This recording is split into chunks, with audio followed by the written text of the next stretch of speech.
Hey, what's happening, Warriors? Anthony Chancellor here from Simple Creative Marketing. And I'm back on the daily podcast challenge for November. Really just bringing to you one content or case study tip to help you grow your small business as well. So today's topic will be why case study marketing and why use case study marketing to promote your services specifically, right? So let's talk about, first of all, a key challenge that a lot of small businesses typically have, and that's around content, producing content and putting out consistent content. I talked about this previously in the episode about content marketing, so you can go back through Authentic Influence podcast and or my YouTube channel and take a look at that. But certainly, it's easy to get caught in the content treadmill, right? Where you're just always trying to produce content, whether it's blog articles, videos, podcast episodes, and things like this. And there's a message out there which is you need to produce more and more and more. You need to be everywhere. You need to be more consistent. And whilst that worked 2 or 3 years ago, right now, okay, it's all it's doing. It's creating a lot of noise. And I'm sure if you can resonate with this, and if you do, just let me know in the comments. If you're watching this or live or in the replay, just how do you feel about content and having to produce content, often, and put it out there to try and reach your audience and try and grow your brand and your business. And also let me know, how is that working for you for actually converting to leads and sales for your business? Because I find that a lot of small businesses struggle with this, having this this need to produce a lot of content, but then also seeing how does that actually relate to generating leads and sales, the things that will actually help the business to survive, to grow, to be sustained, right? So let me know, if you're listening to this right now, what have you seen in terms of you putting out content and how that's translating to actually producing leads and sales for your business? Is it positive? Are you seeing, every time you put a blog post out, you're getting an inquiry from somebody, or if you're doing a video, how's it all working for you? I know a lot of people in my group, in the Authentic Influence Warriors Facebook group, they produce a lot of content on LinkedIn, on Instagram, Facebook, these sort of things. And sometimes it's easy to get caught in the cycle of, I'm getting some engagement, people are liking my stuff, maybe they're adding some comments in there. All right. At the end of the day, the question I always have for my clients is, and my community is, all that work that you're putting in, how's that translating to leads and sales? Okay. Now, I will also be the first to admit that, not all content needs to generate leads and sales, and not all content will, right?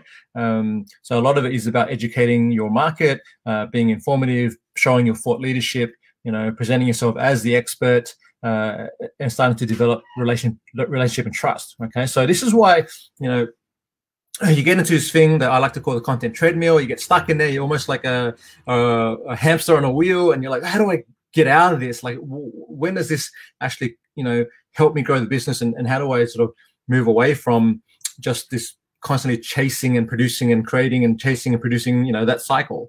And so this is where I really look at, how do we produce less content and create more results?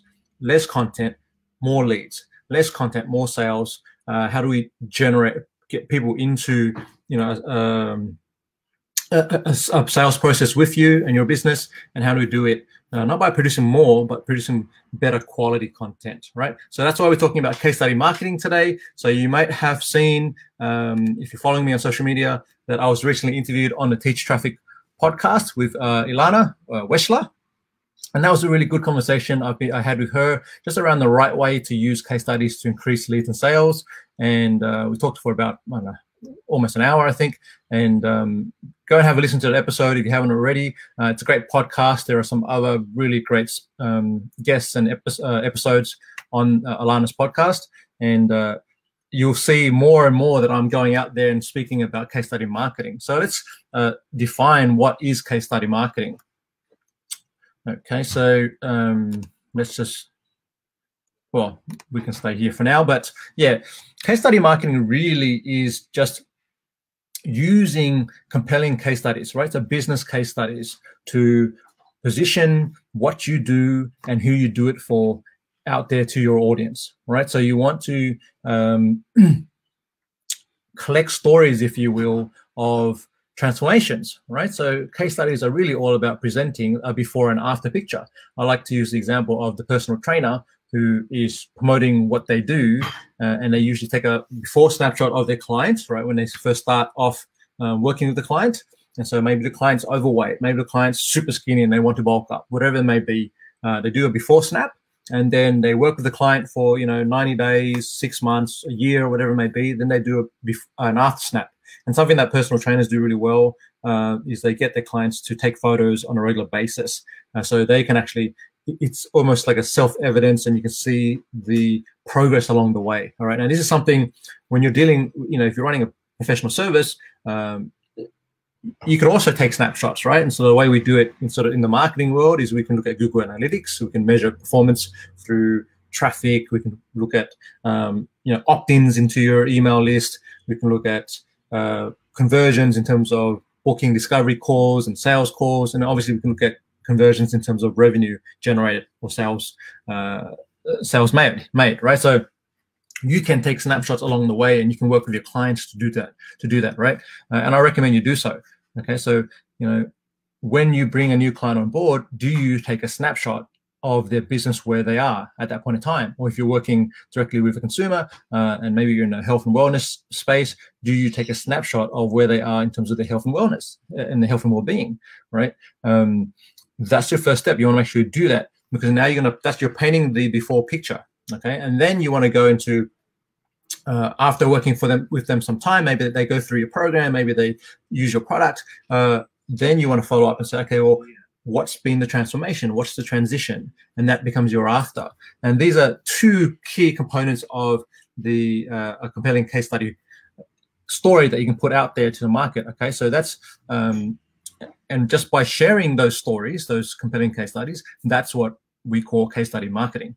Okay, now why would we do this? So I already mentioned, one of the challenges we have as small business owners is just having to produce content all the time, and it's tough. It's tough coming up with new ideas. It's tough doing all the Google sort of keyword research and working that all out and identifying, what new spins on the same topic you might want to do and these sort of things. And so case studies are really a good way to demonstrate expertise, demonstrate that you have a proven process that works, and to actually collaborate with your clients to produce really strong, before and after snapshots of the work that you've done with and for them. Yeah, and so that's why we really advocate using case studies, and that's why we have a case study, a done for you case study service that we go and do the interviews with the clients with our clients, with their clients, and then we basically turn that into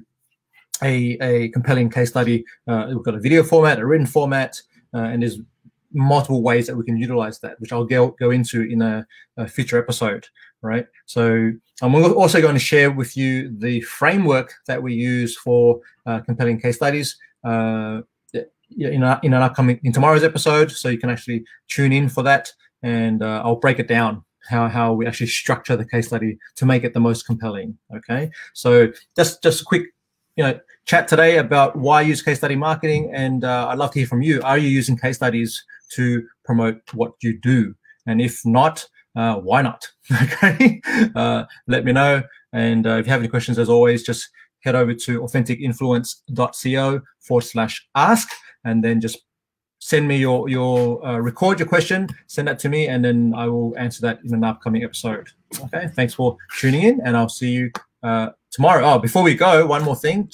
I do also have a 6 steps to winning case studies. So we actually have the process that we use for crafting winning case studies documented in a PDF. So you can actually go and download that for free from our website. It's simplecreativemarketing.com/case study guide.